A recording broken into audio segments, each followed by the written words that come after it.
Coucou, coucou, comment vous vous portez? J'avais abordé un thème la dernière fois de apprenez à garder vos secrets, apprenez à garder votre vie privée, apprenez à garder tout ce que vous voulez entreprendre. Regardez, observez la poule. La poule, elle couvre ses œufs pendant longtemps. Faites comme ça, même pour vos projets, pour tout ce que vous voulez entreprendre. Même vos relations amoureuses, lorsqu'elles commencent, évitez d'en parler à vos amis à gauche, à droite. Évitez. Apprenez à garder les choses pour vous-même. Cela vous sera bénéfique plus tard. Vous savez, pour les affaires, il y a des gens qui ont plus de moyens que vous. Lorsque vous allez émettre l'idée de faire un business, ce sont ces mêmes-là qui ont plus de moyens. Donc, je disais, de grâce pour vos affaires, gardez le secret. Si vous avez besoin d'expertise ou de conseils, voyez la personne qu'il faut. Mais ne divulguez pas vos projets. Après, vous vous étonnez, vous attaquez le sorcier pour tout. Il y a des gens qui sont là juste pour piquer les idées des autres, les projets des autres. Et comme ils ont plus de moyens, ils se croient permis. Gardez vos secrets. Pareil pour les relations amoureuses. Et ce gars-là, il me gère bien, il me donne ci, il me donne ça. Gardez ça pour vous. Vous savez, il y a des gens qui vont rire avec vous, qui vont sourire avec vous, mais ces personnes ne vous aiment pas, au fond. Ces personnes vous jalousent, donc arrêtez de raconter votre vie privée. Arrêtez. Après, vous allez vous étonner que ça soit... Comme je le disais, vous savez, il y a des principes spirituels qui existent. Et vous savez, quand vous prenez Dieu comme appui, quand vous le prenez comme bouclier, comme votre Père, quand vous devez agir, vous lui demandez la permission. En toute humilité. Seigneur mon Dieu, je veux entreprendre telle chose. Dans la formule qui vous convient. Évitez de regarder dans les livres et de réciter ce que les autres ont écrit. Ça ne vient pas de vous. Il faudrait que la prière vienne de votre cœur, que cela soit inspiré et spontané. Vous parlez à Dieu, à votre Père. Seigneur mon Dieu, je veux faire telle affaire, je vous confie cela. Le Dieu de votre cœur est le meilleur conseiller que vous pouvez avoir. C'est le meilleur guide au fait. Comme je le disais, vous savez, il y a des principes spirituels qui existent. Et vous savez, quand vous prenez Dieu comme appui, quand vous le prenez comme bouclier, comme votre Père, quand vous devez agir, vous lui demandez la permission. En toute humilité. Seigneur mon Dieu, je veux entreprendre telle chose. Dans la formule qui vous convient. Évitez de regarder dans les livres et de réciter ce que les autres ont écrit. Ça ne vient pas de vous. Il faudrait que la prière vienne de votre cœur, que cela soit inspiré et spontané. Vous parlez à Dieu, à votre Père. Seigneur mon Dieu, je veux faire telle affaire, je vous confie cela. Le Dieu de votre cœur est le meilleur conseiller que vous pouvez avoir. C'est le meilleur guide au fait. Même pour une relation, il faut mettre Dieu dedans. Ayez le courage de dire à Dieu, Seigneur, si cet homme ou cette femme n'est pas mienne, Seigneur, que ta volonté soit faite.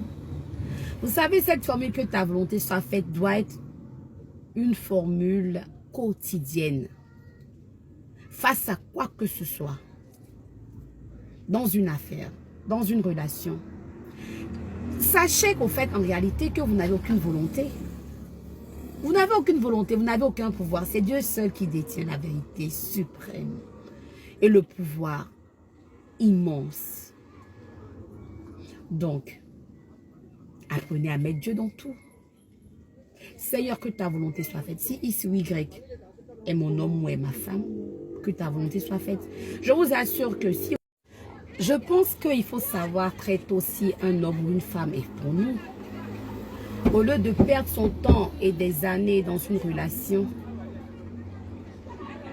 il faudrait déjà mettre Dieu devant. Et quand vous dites, Seigneur, que ta volonté soit faite, si cette personne n'est pas faite pour vous, elle va fuir.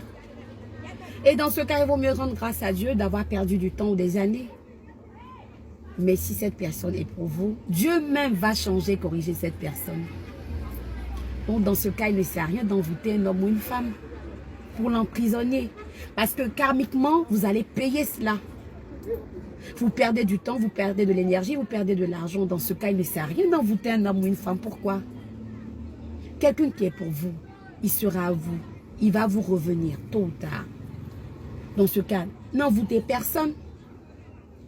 Et quand vous mettez Dieu dans une relation, vous savez, lorsqu'on met Dieu dans la relation, en fait, quand vous débutez une relation, vous confiez cela à Dieu. Seigneur, je te confie cette relation. Que ta lumière soit. Ou soit, que ta volonté soit faite. Lorsque vous faites descendre l'énergie et la lumière dans cette relation, si vous êtes compatible, la lumière elle-même va corriger la personne ou va harmoniser cette relation. Vous n'avez pas besoin d'envoûter quelqu'un. Mais si cette personne n'est pas la bonne personne, elle va s'enfuir naturellement. C'est une affaire de vibration et d'énergie au fait. Et même quand cette personne va fuir, il faut dire Dieu merci, comme on le dit communément. Il faut rendre grâce à Dieu. Parce que ça veut dire que cette personne n'est pas faite pour vous. Il faut rendre grâce à Dieu, être dans la gratitude. Parce que vous aurez... Un vrai spirituel n'envoûte jamais un homme ou une femme. Un vrai spirituel. Et en dehors de ça, même d'être spirituel, une femme ou un homme qui a confiance, surtout une femme qui a confiance en elle, qui a de l'assurance, n'a pas besoin d'envoûter un homme. Il y a des atouts naturels, il y a des qualités naturelles. Et il ne faut pas chercher à emprisonner un homme. Vous savez, les envoûtements sont éphémères. Les travaux de charme sont éphémères. Et vous savez, souvent, les relations amoureuses sont karmiques. Si dans cette incarnation, vous n'avez pas résolu le problème, vous pouvez revenir dans une autre incarnation et vivre le pire. Et dans une autre incarnation, peut-être vous, la femme, vous devenez l'homme et l'homme devient la femme. Donc, apprenez dès maintenant à résoudre les envoûtements là sont éphémères. Les travaux de charme sont éphémères.